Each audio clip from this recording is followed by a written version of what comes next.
P ബിയിലേക്ക് കേരളത്തിൽ നിന്ന് പുതുതായി ആരുമില്ല. പക്ഷേ മലയാളിയായ ബിജു കൃഷ്ണൻ പി ബിയിൽ ഇടം പിടിക്കുന്നുണ്ട്. കിസാൻ സഭയുടെ ജനറൽ സെക്രട്ടറിയാണ് അദ്ദേഹം.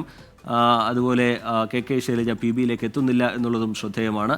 അവിടെ യു വാസുകിയും മറിയം ദാവളയുമാണ് വനിതാ അംഗങ്ങൾ എന്നുള്ള നിലയിൽ പി ബിയിലേക്ക് പരിഗണിക്കപ്പെടുന്നത്. ബൃന്ദ കാരാട്ടും സുഭാഷിണി അലിയും പി ബിയിൽ നിന്ന് ഒഴിയുകയാണ്. പ്രായപരിധി മാനദണ്ഡത്തിൽ ഇളവ് മുഖ്യമന്ത്രി പിണറായി വിജയന് മാത്രമാണ് ഈ ഘട്ടത്തിൽ നൽകിയിരിക്കുന്നത് എന്നുള്ളതാണ് നമ്മൾ മനസ്സിലാക്കുന്നത്. ആർ ശ്രീജിത്ത് വിവരങ്ങളുമായി ചേരുന്നുണ്ട്. ആർ ശ്രീജിത്ത്, പുതിയ വിവരങ്ങൾ എന്താണ്? കേന്ദ്ര കമ്മിറ്റിയിൽ പി കെ ശ്രീമതിക്കും ഇളവ് പ്രതീക്ഷിക്കേണ്ടതില്ല എന്നാണോ? ലഭ്യമാകുന്ന പുതിയ വിവരങ്ങൾ എങ്ങനെ ശ്രീജിത്ത്? റിജിത്ത്, പി കെ ശ്രീമതി അടക്കം പ്രായപരിധി മാനദണ്ഡത്തിൽ ഒഴിവാകുന്നവർക്ക് ഇളവുണ്ടാകില്ല. എന്നാൽ പി കെ ശ്രീമതി ജനാധിപത്യ മഹിളാ അസോസിയേഷൻ്റെ അഖിലേന്ത്യാ പ്രസിഡന്റാണ്. മറിയം ദാവളയാണ് അവിടെ ജനറൽ സെക്രട്ടറി ആയിട്ടുള്ളത്. അവർ പി ബിയിലെത്തി. അപ്പോൾ കേന്ദ്ര കമ്മിറ്റി അംഗമായ പി കെ ശ്രീമതി സ്ഥാനമൊഴിയുമ്പോൾ ഒരുപക്ഷെ അവരെ ക്ഷണിതാവായി ഏതെങ്കിലും ഘടകത്തിൽ ഒരുപക്ഷെ കേന്ദ്ര കമ്മിറ്റിയിലോ അല്ലെങ്കിൽ സംസ്ഥാന കമ്മിറ്റിയിലോ ഉൾപ്പെടുത്താനുള്ള സാധ്യതയുണ്ട്. ഇപ്പോൾ സംസ്ഥാന കമ്മിറ്റി അംഗത്തിൽ നിന്നുമൊക്കെ തന്നെ ശ്രീമതി ഒഴിഞ്ഞിരിക്കുകയാണ്. നിലവിൽ കേരളത്തിൽ രൂപീകരിച്ച സംസ്ഥാന കമ്മിറ്റിയിൽ പി കെ ശ്രീമതി ഇല്ല. എന്നാൽ സീനിയറായ നേതാവ് എന്ന നിലയിൽ അവരെ ഉചിതമായ സ്ഥലത്ത് ഉപയോഗിക്കുകയും അവരെ അക്കോമഡേറ്റ് ചെയ്യുകയും ചെയ്യും എന്ന് തന്നെയാണ് നേതൃത്വത്തിൽ നമുക്ക് ലഭിക്കുന്ന വിവരം. അതുകൊണ്ട് അത്തരം തീരുമാനങ്ങൾ കേന്ദ്ര കമ്മിറ്റിയുടെ പാനൽ അന്തിമമായി അംഗീകരിക്കുമ്പോൾ മാത്രമേ നമുക്ക് അറിയാൻ കഴിയൂ.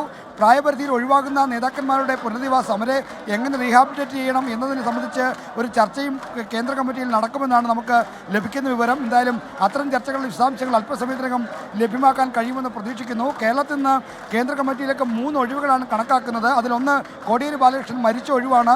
മറ്റൊന്ന് എ കെ ബാലനും പി കെ ശ്രീമതിയും ഒഴിയുന്ന 2 ഒഴിവുകളാണ്. എന്നാൽ കഴിഞ്ഞ തവണ കണ്ണൂർ പാർട്ടി കോൺഗ്രസിൽ കേരളത്തിന് അർഹതയുള്ളതിൽ കൂടുതൽ ഒരു മെമ്പർഷിപ്പ് ഒരംഗത്വം കൂടുതൽ ഉൾപ്പെടുത്തി CC-യിൽ മെമ്പർഷിപ്പിൻ്റെ വർധനവും മറ്റും കണക്കാക്കി.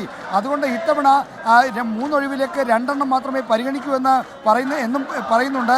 എന്തായാലും അങ്ങനെ വരുമ്പോൾ ആരാണ് ഈ CC-യിലേക്ക് വരിക എന്ന കാര്യത്തിലാണ് ഇപ്പോൾ ആകാംക്ഷയേറുന്നത്.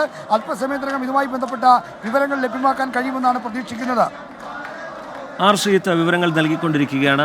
ആർ ശ്രീജിത്ത് ചൂണ്ടിക്കാട്ടിയതുപോലെ 3 ഒഴിവുകളാണ് കേരളത്തിൽ നിന്ന് നികത്തപ്പെടും എന്ന് കരുതുന്നത്. അതിലൊന്ന് കോടിയേരി ബാലകൃഷ്ണൻ, അദ്ദേഹത്തിൻ്റെ വിയോഗവുമായി ബന്ധപ്പെട്ട് വന്ന ഒഴിവാണ്.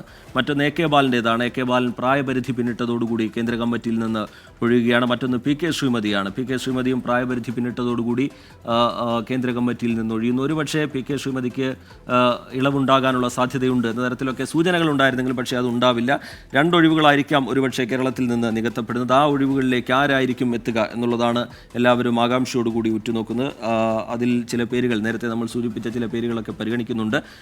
ഏത് പേരാണ് അതിൽ വരിക എന്നുള്ള കാര്യം അല്പസമയത്തിനകം തന്നെ വ്യക്തതയും വരും. എന്തായാലും CPM-ൻ്റെ ജനറൽ സെക്രട്ടറി ആകുന്നു MA ബേബി. EMS-ന് ശേഷം ഒരു മലയാളിയായ, കേരളത്തിൽ നിന്നൊരു മലയാളിയായ ജനറൽ സെക്രട്ടറി പാർട്ടിക്ക് വരികയാണ്. PB ശുപാർശയ്ക്ക് കേന്ദ്ര കമ്മിറ്റി അംഗീകാരം നൽകിയിരിക്കുന്നു. കേരളത്തിൽ നിന്നാരും പുതുതായി PB-യിലേക്ക് ഉണ്ടായിരിക്കില്ല എന്നടക്കമുള്ള വിവരങ്ങൾ ലഭ്യമാകുന്നു ഈ ഘട്ടത്തിൽ.